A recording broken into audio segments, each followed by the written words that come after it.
Hello, welcome to CFI Insider. My name is Melissa Myers. I'm the National Field Organizer for Center for Inquiry and your host for tonight. If this is your first time joining us for a CFI Insider, you should know that there's going to be a question and answer session at the end of the program. If you have any questions during the program, please use the Q&A function located at the bottom of your Zoom panel. We'll answer as many of them as we can. Thank you so much for joining us this evening, and please welcome our guest, Jim Underdown. Jim has been the executive director for the Center for Inquiry West in Los Angeles since 1999. He is the founder and chair of the Center for Inquiry Investigations Group, which offers $250,000 to anyone who can prove paranormal ability under scientific testing conditions. Underdown has represented skeptics and secularists in many media outlets, including on Penn and Teller's Bullshit, Dr. Phil, Hannity and Colmes, to name a few.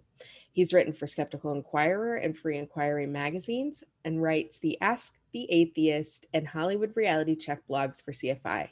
He's also co-host of the Point of Inquiry podcast. Thanks, Jim, for joining us this evening.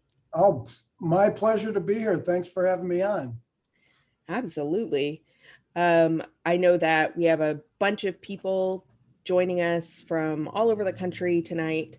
You might find it interesting to know that some people, this is the very first exposure that they ever have to CFI here, watching one of these programs. So I would really love it if you can give us a brief history of your group within CFI, the Center for Inquiry Investigations Group. Yeah, so we started this group in January of 2000. And I guess the main idea behind it was that the people who believe in the paranormal always have told great stories about their experiences, and they're compelling, and it draws people into these beliefs. And so we saw people like Joe Nickel and Richard Wiseman and James Randi and all these people, Ray Hyman, who've done these investigations. And we thought, wow, it'd be cool to do this stuff ourselves and gain our own experience and have our own exposure to these things. And so, yeah, we sort of jumped in and just started. That sounds fascinating. Well, when you have somebody who comes to you and says, hey, I have, I can move objects with my mind, how do you go about creating a test that can measure such a thing? Yeah, it starts with, we have a group called our first responders who each of them are assigned to an application and a claim that comes in. So our first task is to find out exactly what can you do. You say you can move an object with your mind. How big is that object? Is it a piece of tinfoil? Is it an SUV? What is it? So we sort of guide them into a very specific claim that they say they can do. And then we start the negotiation process of what it would take to fairly test this claim, fair for both sides. We give them an ample opportunity to show what they've got. But we also have to guard against cheating. We have to guard against someone trying to win our large amount of money through nefarious means. So the test protocol has to land in between both extremes, and then both parties agree on it. How big is your first responder team? Right now, I think it's around 10 or so, and we've been very busy lately. An article was written about us on a website called 10 that did this big journalistic piece on us. It was actually extremely well written. And so that came out on, I think, February 24th. Since February 24th, we've had over 100 applications for the $250,000 prize. In contrast to the whole of 2020, and of course, it's the year of COVID, so it was a slow year for us. The whole of 2020, we had only 75 applications. So we've had well over 100 in, just the last 6 weeks or so. Wow. Can Can you tell us about some of your more remarkable testing experiences over the years? There's millions of them. I'm going to show a little bit of some slides of a few of the things we've done, but we've been on span the spectrum of paranormal beliefs. We've been on ghost hunts. We've been, we've tested flat earthers. We've tested products, a number of different products that say that they can do certain things. People have made claims about perpetual motion machines, some of them trying to gain investors for perpetual motion machines, which the laws of physics say are impossible. So yeah, go to our website if you want to see some of the history, cfiig.org, and you could get a little taste of some of what we've been up to for the last 21 years. That's astounding. Now, you have said that the paranormal as a category doesn't exist, and that you spend a lot of time getting people to understand why they have experiences that seem paranormal. What is the most effective way to get someone who is a dyed-in-the-wool believer in these types of paranormal experiences? How do you get them to believe otherwise? Well, some people are beyond reaching. That's to start.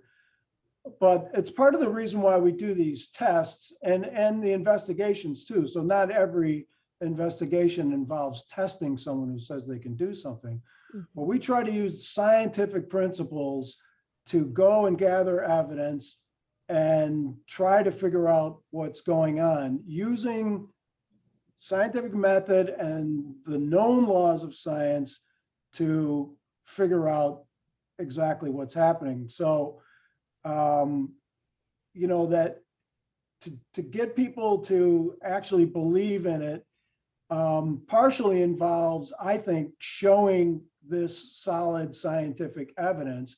And for the people who are even believing that they themselves have these powers, to give them an opportunity to show it, and under true circumstances, they failed 100% of the time so far. And some of them have actually walked away and said, I really need to rethink this because I was sure I could do this and I can't. Wow. I can imagine that is big information to get all of a sudden, to believe something to be so true about yourself, and then all of a sudden to be proven otherwise under such sort of regimented conditions. Yeah, it's an excellent point, because a lot of people who hold these beliefs about themselves, it's really part of their identity. It's who they are. And for us to come along and say, you got to reconsider that you can do this, because clearly you were not able to do it when we gave you this opportunity. Mm-hmm. So it's shocking to people's systems. You get involved and something becomes attached to who you are, and it's hard to undo that often. Yeah, I can imagine that it is. How does it feel for you to be on the other end of that? People are surprised at how nice I am to people. Because I'm a lot of skeptics, you just want to slam dunk someone, and sure, and I'm actually fairly sympathetic to them. It's I look at it as a learning opportunity for people, and hopefully they'll try to see it through our eyes, and why they came to this belief in the first place, and can this be undone? Can it be shaken? Or so I hope people come out of it learning something that they didn't know. And we tell them, if you want to come back in a year and try again, you can, but we hope you'll make some efforts to try to understand what was going on. would you, as a skeptic, be willing to accept the evidence of a paranormal experience should you find it? Well, I would have to if it were done properly, if the tests were done properly. If both tests, as I'll show you that these tests are two-part tests, and that's partly to guard ourselves against someone just getting lucky, because I mean, people hit the lotto and it's Sure. tens or hundreds of millions to one to hit that. So people do get lucky, and we want to make sure it's luck, and we want to make sure it's actual ability and not just luck. But if someone were able to do something convincingly multiple times in a row, and we felt like we've done every safeguard, and by the way, I mean, if the CFIG lost the challenge somehow, my first phone calls would be to our colleagues around the world who know about this stuff and say, actually, my phone call would be in between tests. If someone ever passed the first test, my calls would be to, people like Banachek and Richard Wiseman and Joe Nickel and people who have tested people over the years. Randy would have been one of my calls, before he passed. But may he rest. to say, are we missing something? Because there are gimmicks out there that we don't know about. I don't know how every magic trick in the world is done. So it's part of the reason why we as a group are a little bit stronger than any individual, because our people span a greater spectrum of knowledge about how things could be done. Yeah, for sure. We do sort of comport with a very fascinating crowd of folks who have been in the debunking business for quite some time. You mentioned to me as we were preparing this that the initial test was based on the test given by the amazing Randy when he was still with us. Yeah, to right. some degree. The whole thing is based on the Randy $1 Million Challenge. And that's the gold standard for skeptics around the world. Yeah. And for sure, we modeled our CFIG challenge on that and learned much from Randy's experience. They've been pretty dormant now for at least 10 or 12 years. So we've taken up that mantle and have handled more applications easily than any other group in the world at this point. Well, why don't we take a look at your slides that you prepared for us? Okay, let's do that. Everybody loves a slideshow. We do. Not my vacation. Okay.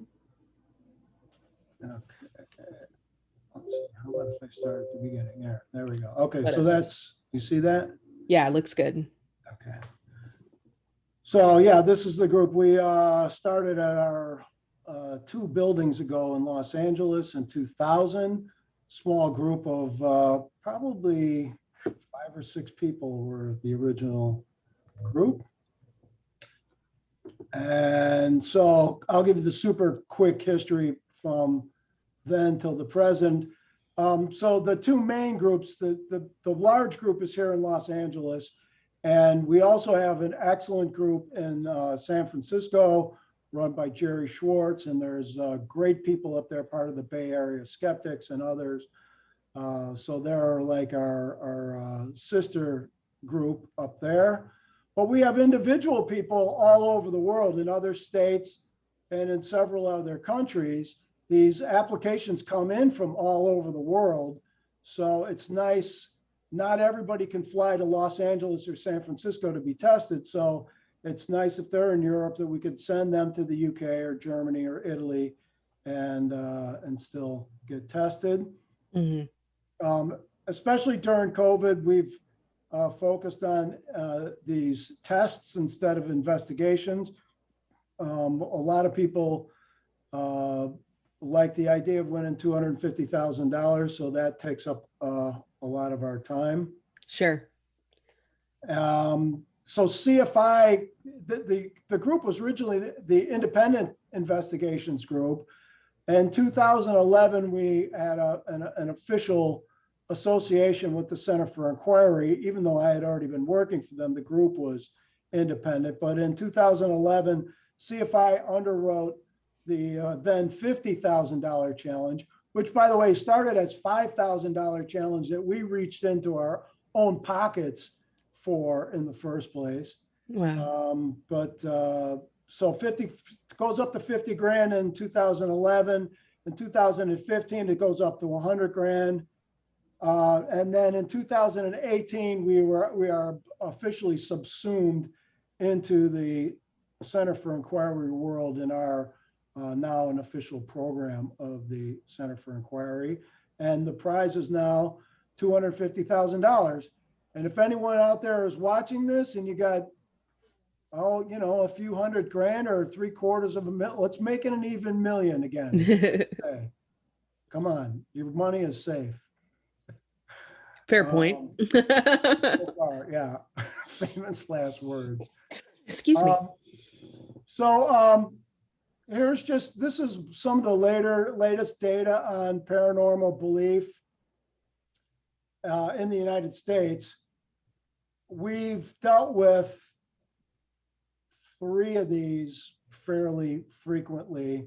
Now you look at some of these numbers, if you translate this into hard numbers in America, you're talking about 170 some million people in this country believe that a place could be haunted. Wow. 75 million plus can believe that objects can be moved with your mind.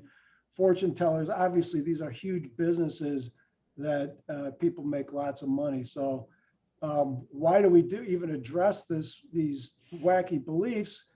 Because they're endemic. They're all over the culture. It's in the millions and millions of people. Honestly, I would have thought more people would believe, especially in hauntings.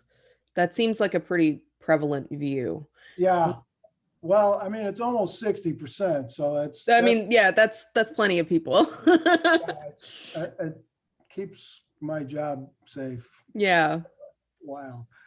All right. I want to do a pop quiz. Everybody get your number 2 pencils. Number 2 pencils to bring in. So in 20 years, and no, not almost, sorry, I should have, in 21 years of testing, what percentage of applicants have tried to cheat or trick us during some aspect of the testing process? Here's your multiple choice. So far, no one. About half try to scam us, or almost everybody tries to pull something. Lock your answers in. If this were a test, I would ask you to stamp an envelope and put it in the mail or something. Yeah. Like that. Okay. The answer is 0. No one has ever tried to trick us. Now, of course, this is somewhat of a self-selecting audience because they know if they're going to come in and get tested and they know exactly what the test is going to be and they can figure out what our safeguards are going to be. The tricksters probably give up and self-select out of the testing process. Mm-hmm. But this is just to let people know that 100% of the people who show up actually believe that they have these abilities and are often quite surprised when they fail the test. They don't understand what happened. So when we test people, like as I mentioned, the tests are 2-part. When odds can be assigned, and not everything can be assigned odds. Some people say that they can create an earthquake or a rainstorm in the desert. Things like that are very hard to quantify. One woman flew in from Philadelphia, Pennsylvania, and said she could make me pee in my pants on command. She actually did fly into town, as I understand this, but she never showed up at CFI and decided not to take the test. But there's no odds you can assign to whether she can make me pee in my pants. So right. I just said, go for it. I'll write you a check right now if you could do that. But when they're guessing Zener cards or playing cards or numbers or words or stuff, things like that, usually we can assign some sort of odds. So part 1 is we try to make around 5,000 to 1. And if anyone ever passes part 1, and so far no one has, the part 2 would be closer to 1,000,000 to 1 to do both parts. So both together, it's 5 billion to pass both sets of odds in the same set of tests is 5 billion to 1, which we think is long enough odds to keep our money safe. Yeah. The claimants have to pay all their own expenses. We're not going to fly you in. We're not going to pay for your hotel or your meals or anything. Any other costs involved with the test, the claimants have to pay. And I'll give you an example of that coming up here pretty soon. Some of these prepay tests, where we're just dealing with a guy in Germany who was trying to, the test involved him guessing the contents of an envelope that would then be sent and tracked to Germany. And he would have to make the guess after it's in the mail, but before it arrives. But to track each package was something like $40 a package, and we needed to do 50 of them. So he needed to come up with $2,000 before we could even do that test. Did he? No. We found out, we talked to our associates in Germany and found out that he had already dealt with them. So we basically just told him, look, why don't you just pass the German skeptics test and then talk to us, and we'll go from there. Sure. So I'm just going to go through 4 quick tests real quick, or is it 5? The first one is one of the first things we did. Sparky the Wonder Dog was a psychic dog, alleged psychic dog, who was trying to get on the Tonight Show, and the Tonight Show said, if you pass Randy's $1 Million Challenge, you can come on the Tonight Show. Randy sent him to us. This dog sat behind a shower stall, one of those wavy glass shower stalls. Yeah. And his owner, Gordy, would stand in front of the shower stall on the other side of the glass with a big placard that had a number 1 through 6 on it. And he would say, how many, Sparky? And Sparky would start barking. And when he got to the right number, Sparky would stop barking and somehow knew the number. So, we immediately thought about, there's an old case from the early 1900s called Clever Hans, which was a horse who used to be able to do math problems with his hoof. And so yeah, we thought, this has got to be a Clever Hans thing, but Clever Hans never had a glass wall in front of him.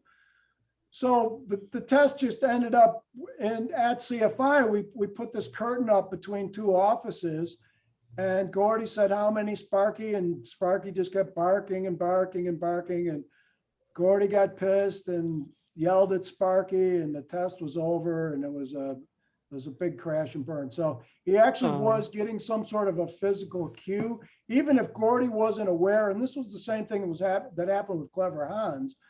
The owner had some very subtle physical movements that when the horse got to the right number, he would relax a little bit or do something very subtle, which the horse and the dog, as it turns out, was picking up on.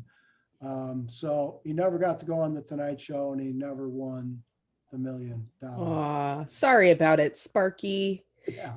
Anita Ikonen flew across the country from North Carolina.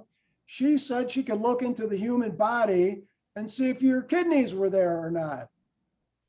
This test turned out to be one of the most elaborate, gigantic, complicated tests ever done in the world of skepticism, because what we had to do was, first of all, we had to find 4 different people who were missing kidneys. So her test was to sit in front of a group of 6 people, 3 separate groups of 6 people, and decide not only which person was missing the kidney, but which kidney they were missing. Oh, okay. You might notice that these people all have the same T-shirt on, and they have hats on, and they have handkerchiefs on. That is done to disguise their identity as much as possible. We ended up having, I think we probably used over 30 volunteers for this test. We had to feed everybody. This was a case too where she had to, because after the test, after she made her guesses, how do you know if we're telling the truth or not, whether she got the answer right? Well, we had to have an ultrasound machine and a tech to run the ultrasound machine. Oh my gosh. She had to pay for that up front. Now, we learned something interesting in our research. And by the way, try to just go out into the public and find people who are missing kidneys. But we also learned that if you're missing a kidney, especially if you donated a kidney, by far the vast majority of donated kidneys are donated left kidneys. This is because it's easier to get the left kidney out. It's a less complicated operation. It's not sitting there next to your liver and some other hard to get at spots. So not only did we feel like we had to find, well, we did have to find people who were missing kidneys. We were looking for people who were missing right kidneys because we figured she was going to guess left kidneys, knowing that that's more likely the chance. And sure enough, all three of her guesses were left kidneys. There's the score sheet we came up with that she had to mark down. She made little notes and stuff there. She actually got one right, but she had to get all three right perfectly in order to pass the test.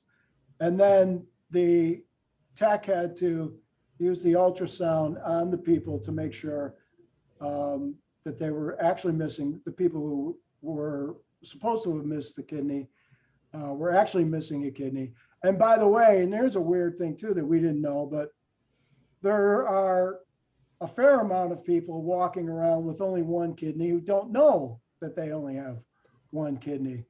So there was a little bit of a chance that one of the people we thought had kidneys would not have a kidney. Did that happen by any chance? It didn't happen, but you didn't discover anyone who has been going through life down a kidney this way? No, but could you imagine? I mean, you know, as if I needed one more bit of wow to go through this test with. Okay, here's a guy and his friend Reagan Trainer on the left there, and his friend, I forgot the friend's name, but they took a bus down from Tacoma, Washington, which we found odd because a plane ticket was only like $10 more than the bus trip. So why do you take a bus instead of a train? We thought, you know, maybe they were trying to hide some weapon or something. We wand and or frisk every single person that takes one of our tests because this was a test of telepathy, and we always need to make sure that they don't have any transmitting devices. In all telepathic tests, the issue we are concerned about is leakage of information, and there are countless ways where you can transfer information from one spot to another, visually, audibly, all sorts of different ways. So that's why we're looking in the guy's shoes and frisking them and wanding them with detectors. Reagan decided to take his shirt off at one point. Don't ask me why. Helps with the vibes, man. It helps with the vibes. Well, who am I to say? I mean, if your shirt has to be off to be for your paranormal powers to work, who am I to say that's wrong? Right. He also had some little suction cup marks on his bare skin, which I asked him if he was wrestling with a squid on the way into the test. And he said no, but apparently they were wrestling with a bottle of vodka because both guys showed up tanked to the test. So must have been a fun bus ride. Oh, well, yeah. Well, I think they got that was happening after, because they got to LA, they got to the CFI a little early, and we said, you got an hour to kill. So they came back and the bottle was half empty after an hour. So we had to kind of huddle up and say,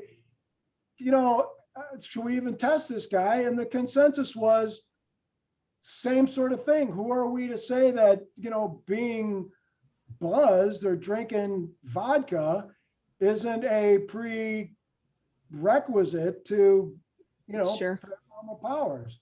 So we tested him, and he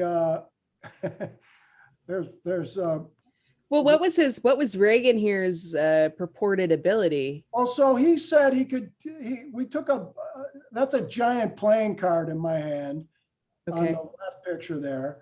So he said he could send 47 or 48 out of 52 playing cards to his friend in the other room.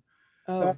You math whizzes out there probably already recognize it, that the odds of getting 47 out of 52 are way off the charts. Lots and lots of zeros to one, that they're not going to be able to do that on luck alone.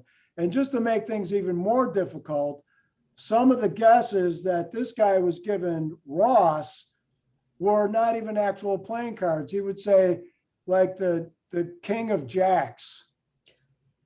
And so Ross is like, are you sure that's your guess? And he said, yeah, whatever. So, there were a lot of reasons he wasn't, but they took it nicely and just went on their merry way after they had a fun bus ride down from Tacoma. I don't know if they went back or not, but it was pretty wild. Some say they're still wandering in Santa Monica. They're going to visiting skeptics across the country. If that woman on the left looks familiar, it's Dominique Dawes, 96 Olympic gymnast. All right. And she was working for Yahoo News at the time, and we were interested in power balance bracelets. These are these little, now that one's covered up. Yeah. These are little bracelets. It's got a little hologram sitting in this right.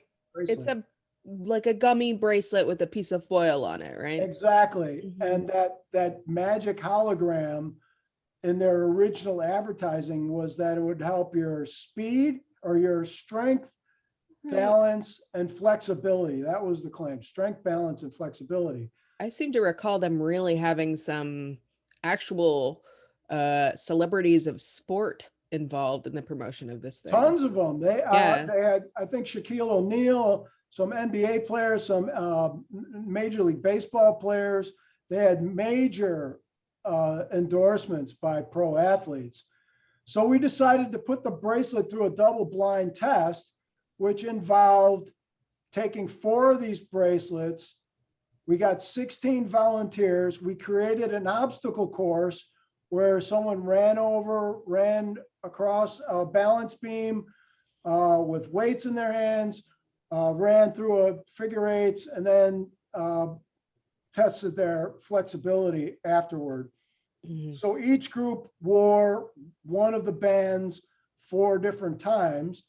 And there's something here called the order effect, because when you do something like this for the first time, it's very new and people are slower than they are the second, third, and fourth time. So we mixed up the actual power balance bracelet was only in one of the bands that they wore. So 3 times they would wear a fake one time they would wear the real one. They would not know which time was the real one. If the scores were markedly better, just for the power balance one, then there's actually something there. It's not psychological. There's actually something happening there. So what do you think happened? Probably. These are the scores. So this is the time running through the obstacle course. That's the actual power balance bracelet C. And the average time was 13.1 second, which is tied for worst if you were wearing the power balance bracelet. The stretching was actually ever so slightly better than the other ones, but all of these at first glance are well within certainly well margin within of error. chance. Yeah. So there was no effect to the power balance bracelets itself. So this would be an example of one of the products you were mentioning that is purported to give you abilities beyond a normal human's abilities. Right, and the Aussies, by the way, Richard Sanders, and there's a great Australian skeptics society out there, put a lot of heat on the government out there, and the power balance people actually had to change their advertising out there because they were making claims that were counter to what evidence like this was showing. Mm-hmm. So that products like this are very much endorsement based, and it's testimony based. So their actual scientific support for their products are not good, but they just say, oh, well, Shaquille O'Neal or whoever wears it, and you should. Okay, the last one is our dear friends, the flat earthers. Yeah.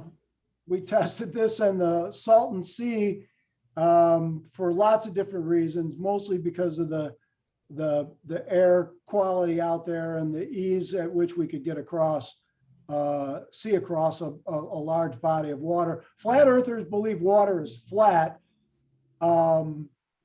So they could agree that there is no curvature over a body of water. Okay. Whereas if you were on a piece of land, we know that they admit that there's hills and mountains on land. You don't have to worry about that if you test on water. So we did a couple of different tests across this 9.6 mile stretch. That's what it looks like if you had really excellent vision. So on the left there at 4 feet, if your eye level is at 4 feet above the ground on the shore or 4 feet above the edge of the water, at the other end of 9.6 miles, you can't see anything at all until it's about 34 feet off the water at the other side. Mm-hmm. Everything else is completely obscured by the curvature of the earth. By the way, we had no doubt that there's curvature of the earth, but we thought it might be kind of cool to see it ourselves in ways that most of us, even science believers, don't get to see. And National Geographic Explorer wanted to see, and we did too, what the flat earthers would say after the experiment was done. So we did two experiments, demonstrations really. One was lifting this large target above the ground, tethered to the ground. It had a big kind of a mylar foil in it with two giant balloons. It actually looked like the flying spaghetti monster when it was up there. Those of you who know who that is. Mm-hmm. An important secular deity. Major deity in our pantheon. Mm-hmm. So that was the air-based one. And then there was a water-based one where we had a 6 foot tall striped boat-based target. And at 3 miles out, one of these stripes would start disappearing under the water level. So we had cameras and telescopes out there. And there were some complications. It was hard to spot our own targets early in the early going, but it was pretty clear that no one saw the air-based target until it was around 40 feet in the air at the time we first saw it. Mm-hmm. And then the boat-based target started to disappear, that bottom red stripe. One of their people was in the boat with our people, and they had observers on the the air target as well. So, but nevertheless, they refused to believe what their own eyes just saw them. They cited some bogus optical illusions that actually would not have applied to the circumstances that they were looking at, and walked away not at all convinced that the earth was a sphere, even though they saw it. So some people are just wild. hard to penetrate.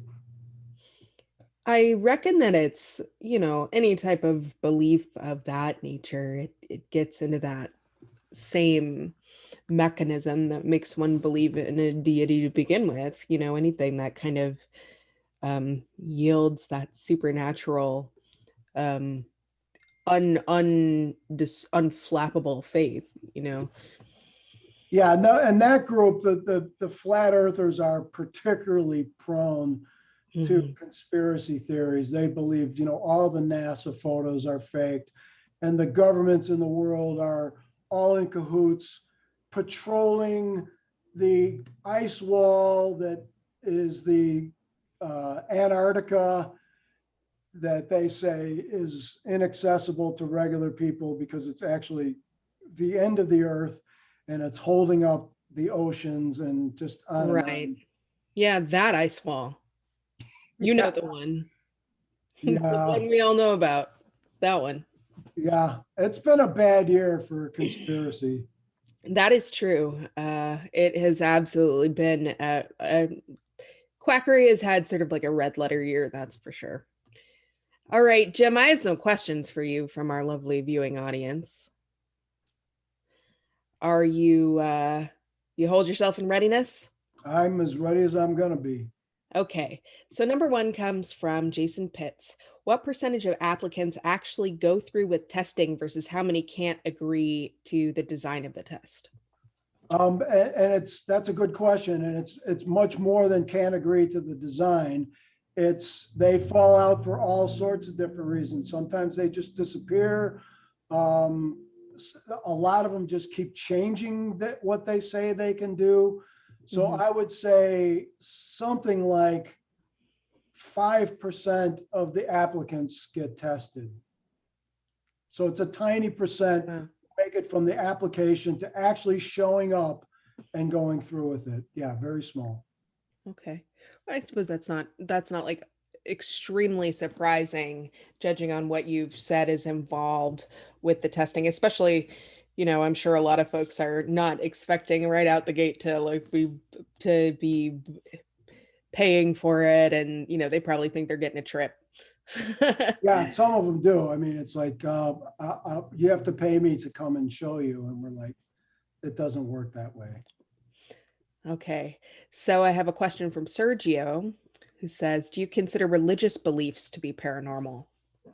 Yes, any belief in the supernatural, anything that believes in some sort of entity beyond the laws of physics is in the same category. And a lot of the things we do, levitation is one of the things that we've tested, and telekinesis.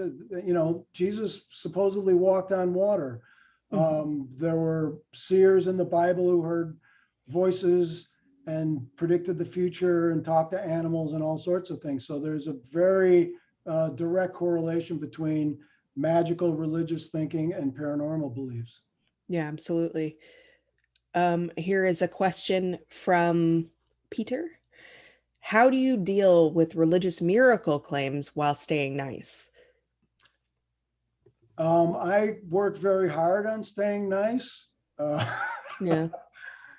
It's tough. I mean, I try to look at any claim like, we try to go in and be as objective as possible. If there's a crying Madonna, and I've seen these types of claims too that are, interlaced with religious beliefs, we go in and say, can you show us this?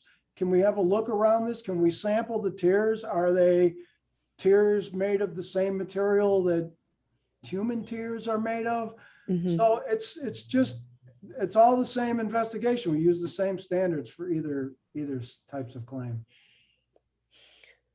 Okay, from Bruce.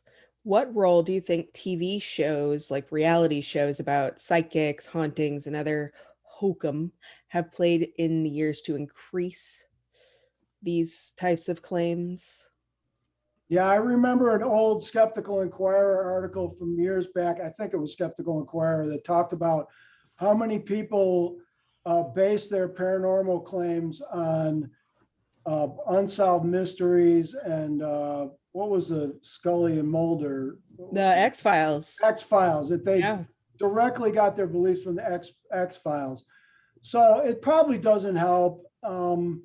I think worse than the TV shows, because people kind of know that a lot of the TV shows are a little shady, but people are producing these YouTube videos about some of these topics that are very slickly produced and use totally specious arguments.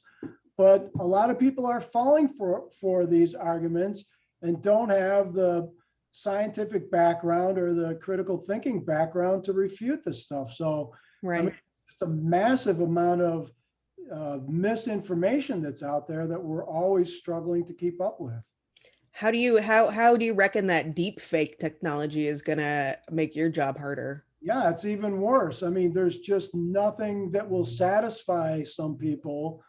They come to a belief, and there's nothing possible that could shake them out of this belief. And that's, if you're going to believe something no matter what, then your mind is closed. I can be convinced, if Jesus came down in front of me right now and ripped my head off and, let me look down my own throat, I'd have to believe. I would take that bit of evidence pretty seriously. Sure. But, some people are just closed off to everything. That's true.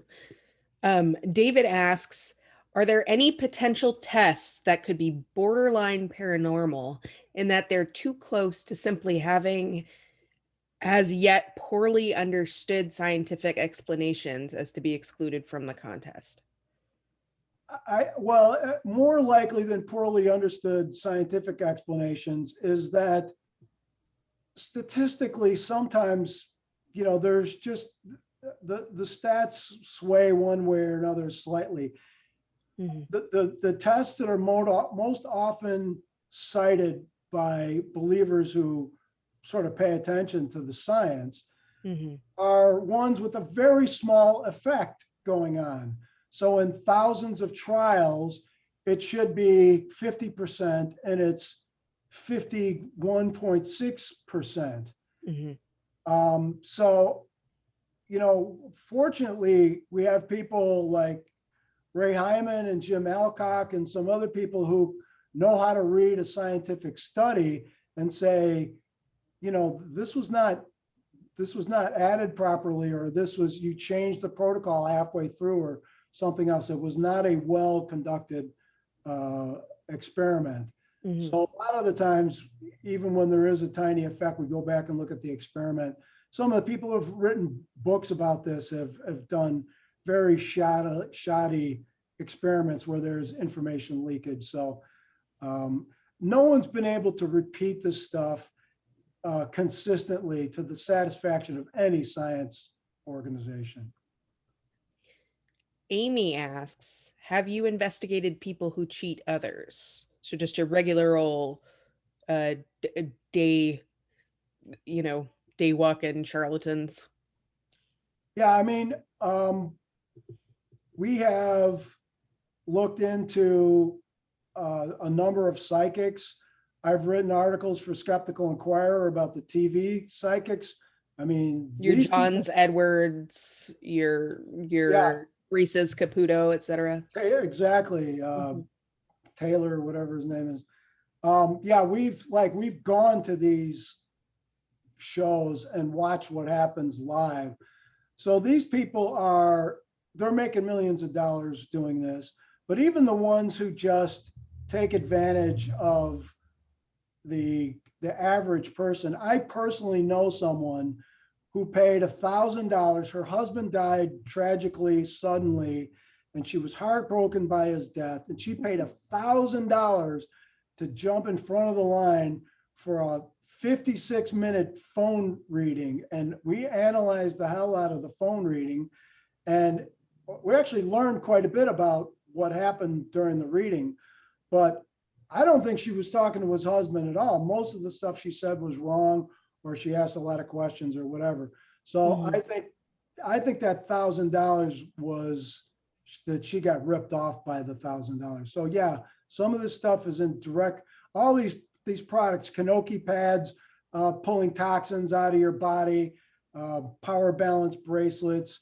I just wrote a letter to the LA Public Library. We're selling chakra stones and tarot cards on the library store web page. That shouldn't be on a public library. That's crap. If you want to sell that stuff, by the way, they can sell this stuff, but don't sell it. It was the page heading was wellness or something, wellness, health and wellness. Yeah. So I think that's fraud. Right. No, at the basic level, certainly. Have there been, this is from Jason. Have there been times when you wish the person didn't fail the testing because of how it affected them or you? For example, they were so upset or angry that it might have been better for them to continue their belief. No, I not during an official test. I would never do that. The only time I would do that, I mean, if someone's on their deathbed and it's a 85-year-old woman who's asking me to hold her hand and pray to God, I'll probably do that, even though I don't believe in God. I'm not going to try to convert her at that moment. But anyone who gets tested, has to show the real goods. We're very nice to them. I watch my tone and I watch my attitude to them, and I ask them, what do you think happened? And we really try to be very careful about their feelings, but they're not going to get a free pass if they don't do the thing. Right. From Tim, do you get agreement with the applicant to the hypothesis of the test, and what should be observed when it's completed, aka what's the good science? Yeah, and that's actually a good question that we learned early.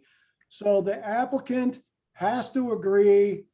Both parties have to agree exactly on what the test is, and be happy with how it's run. The last thing I ask, and I got this right from the lips of James Randi himself, I ask, is there any reason you won't be able to perform your ability here today, right now? And they always say, no, I can do it.